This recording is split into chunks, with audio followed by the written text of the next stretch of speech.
आऊज़ बिल्लाहि मिनश्शैतानिर्रजीम बिस्मिल्लाहिर्रहमानिर्रहीम। मुअज़्ज़ज़ ख़वातीन हज़रात अस्सलामु अलैकुम वरहमतुल्लाहि तआला वबरकातुहू। मुझे उम्मीद है आप सब हज़रात खैरियत से होंगे। अल्लाह करीम हम सब की हिफाज़त फरमाए। रब ताला 100% दीन के मुताबिक ज़िंदगी गुजारने की तौफ़ीक नसीब फरमाए। वो बड़े कहते हैं ना कि जल्दी शैतान को होती है, जल्दी नहीं करनी चाहिए।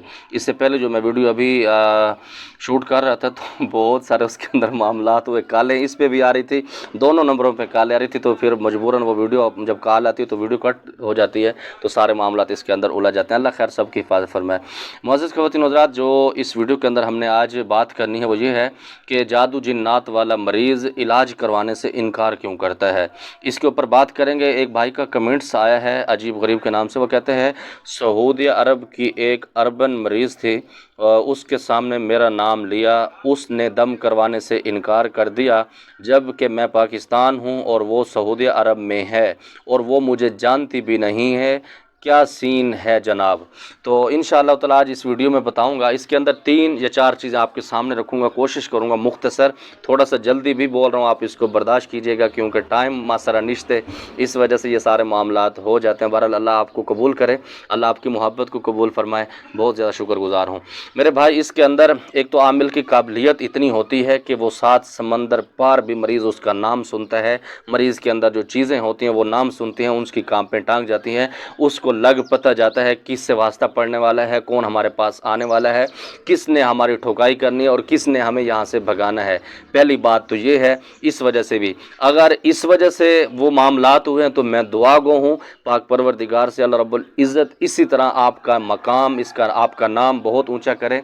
अल्लाह रब्बुल इज़्ज़त ने ये चीज़ें आपको क्यों अता की होंगी, अगर ये चीज़ आपके अंदर है, या तो मुर्शिद की दुआ आपके साथ है, या जिसने अमल किया है वो बहुत मजबूत किस्म का अमल है, या आपने ज़कात अदा की है तो आपने उसके अंदर कमाल के परहेज़ किए होंगे जिसकी वजह से ये चीज़ें, या फिर इसी के साथ कुछ फ़कीरों की दुआएं आपके साथ होंगे जिसको माँ बाप भी कहते हैं, या इलाके वाले लोग होते हैं, या जिनके साथ आप तामुन करते होंगे वो लोग भी इसके साथ इसी फील्ड के अंदर आ जाते हैं। उनकी दुआओं की असर से बहुत सारे मामलात आसान हो जाते हैं। यहाँ पर आप खुश हो जाएंगे, आपकी खुशी पर कुर्बान हो जाऊँ। लेकिन अगला पॉइंट सुनेंगे, दिमाग की दही आपकी बन जाएगी। वो ये है कि जो आमिल जाहिल होते हैं, जो आमिलीन मरीज़ों को मारते हैं, इतना मारते हैं वो जान से ही मार देते हैं। हमारे इलाके के अंदर एक कारी साहब थे, अल्लाह उनके दर्जात बुलंद करे, उसने एक मरीज़ा को इतना मारा जिन्नात की हाज़िरी के नाम पर, उसको जान से मार दिया। फिर उसको सज़ा भी, बहुत सारे मामलात हुए, वो उसको मारते। अब वो मरीज़ा खुद कह रही थी कि मैं बिल्कुल ठीक हूँ, कुछ भी नहीं अंदर।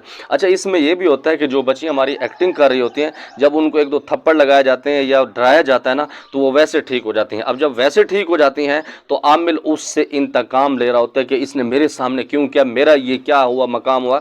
मेरे ख्याल में, मैं तो समझता हूँ उस जाहिल को समझ आ जानी चाहिए कि उसने आपका भरम रखा है, आपके सामने वो बिल्कुल ठीक हो गई है, तो ये आपके भरम के अंदर आएगा कि वो मरीज़ आपसे ठीक हुआ है। तो दूसरी बात ये भी होती है, पिछले दिनों मैंने एक वीडियो बनाई थी, गालबन मुझे याद नहीं, हाँ वो वीडियो थी जो आमिलीन का नाम सुनते हुए डर जाते हैं, एक आमिल की दास्तान थी, तो उस वजह से मैंने वो वीडियो बनाई थी। उसने मुझे वीडियो भी भेजी थी जिसमें वो जिन्नात को मारता था, मैंने उसको कुछ नसीहतें की थी। इसी के साथ कुछ बातें जो मेरी समझ में थी मैंने कर दी थी। मेरे एक शागिर्द हैं लाहौर के अंदर, उसने मुझे फ़ोन किया कि उस्ताद जी इसके अंदर ये बातें आपको ऐड करनी चाहिए था। मैंने उसको कहा था, मैंने कहा एक मौका बनेगा तो उसके अंदर वो बातें बता दूंगा। तो वो कहता है कि जब ये पॉइंट होता है, जब मरीज़ के पास आमिल आता है या आमिल के पास मरीज़ जाते हैं तो ये पैसा उससे लूटता है।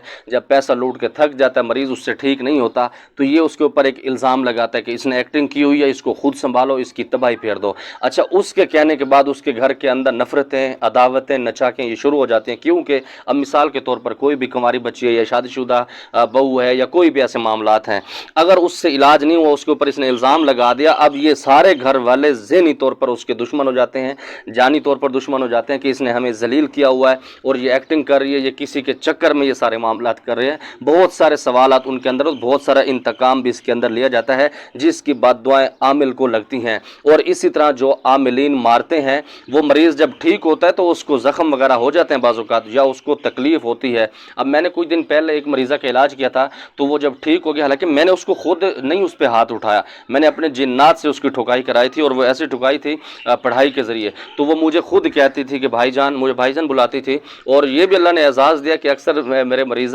مجھے بھائی جان بلاتے ہیں، تو مجھے یہ بڑی خوشی ہوتی ہے کہ آپس میں ایک فیملی کی طرح ہم لوگ رہتے ہیں۔ تو اس نے جب مجھے کارگزاری بتاتی تھی کہ وہ بھائی جان میری ٹانگیں درد کرتی تھی، اس کی ٹانگیں میں نے جلوائی تھی جنات سے، تو اس کو محسوس ہوتا تھا، وہ ڈنڈے مارنے یہ ساری چیزیں اس کو محسوس ہوتی تھی۔ تو جب وہ مریض ٹھیک ہوتا ہے، ہوش میں آتا ہے، تو اس کو یہ چیزیں جب محسوس ہوتی ہیں تو وہ ذہنی طور پر تنگ آ جاتا ہے، وہ اس کو آپ جب بھی کہتے ہیں علاج کے لیے، وہ کہتا ہے میں نہیں کرواتا، کیونکہ وہ اذیت اتنی میں ہوتا ہے، وہ کہتا ہے کہ میں پہلے بیمار ہوں، پھر لوگوں کی باتیں، پھر عامل اتنا مارتا ہے جس کی وجہ سے وہ کسی کے پاس علاج کروانے کے لیے نہیں جاتا۔ تو میرے بھائی آپ نے اس چیز کے اوپر بھی ذہن رکھنا ہے۔ اور تیسرے نمبر پر ایسا ہوتا ہے کہ کچھ جادو ایسا کیا جاتا ہے جس کی وجہ سے اتنا سخت پیرا اس عامل کا ہوتا ہے، کڑا ہوتا ہے مریض کے اوپر، کہ وہ علاج کروانے کے لیے کسی جگہ اس کو لے کے جا ہی نہیں سکتے، اگر جا رہے ہیں راستے میں اس کی طبیعت بگڑ جاتی ہے۔ اب اس میں عامل یہ سمجھتا ہے شاید میرے نام کی وجہ سے ایسا نہیں ہوتا، کچھ جگہ پر ایسا ہوتا ہے کہ اللہ یہ مقام دیتا ہے، کیونکہ اس کے اندر جو جنات ایسے بھی ہوتے ہیں کہ میرے ساتھ بھی ایسی کارگزاری ایک دو ہوئی ہے کہ میں مریضوں کے علاج چل رہا تھا، اچانک علاج کے درمیان ہمارے آپس میں رابطے کٹ گئے۔ کیسے کٹ گئے؟ اب اس میں کچھ ڈیمانڈ بھی میری طرف سے نہیں ہوئی کہ پیسے دو یا یہ کرو وہ کرو، میں نے یہ کہا کہ آپ اپنی سسٹر سے الگ ہو جائیں، کیونکہ دو مریض تھے، ایک الگ گھر میں رہے، دوسرے الگ گھر میں رہے، اسی چیز پر وہ اس کا علاج ختم ہو گیا۔ ٹھیک ہے، یہ میں بتا رہا تھا کہ وہ جادوگر کی یہ کامیابی تھی جس نے مجھے اس کے اندر شکست دی کہ وہ مجھ سے جدا کیے میرے مریضوں کو۔ تو خیر میں اس پہ بھی اللہ کا بہت زیادہ دعا کرتا ہوں کہ یا اللہ آپ اس کو شفا دیں کسی بھی ہاتھ سے۔ تو یہ سارے معاملات اسی کے ساتھ بھی چلتے ہیں۔